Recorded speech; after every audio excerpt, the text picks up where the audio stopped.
Mashabiki wadau wa soka katika nchi hii useme TFF wanatukosea. Tulikemea sio kimbiana hapo, kwa sababu kimbiana hapo.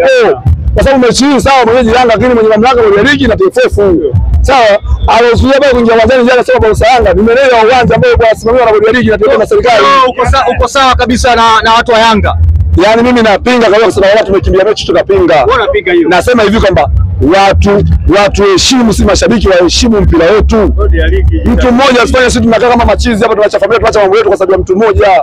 Sawa? Alafu Simba na Yanga nani? Unaona? Simba Yanga nani? Kwa ambao tuone Barcelona Madrid atuone mambo haya. Hapo tu Kenya atuone mambo hayo. Wale kwa nani atuoni? South hapo atuoni. Vitu hivi ni vya ajabu. Mnaposema ligi ya 4 Afrika, mambo kama ligi ya 4, ligi ya 450. Toa ushauri. Ushauri ni kwamba rais wa TFF na bodi ya ligi, hizi timu mbili wao wanafanya maamuzi ya moja kwa moja. Hawasikii tu. Wachaji uzuri wengine kama msimu zenu.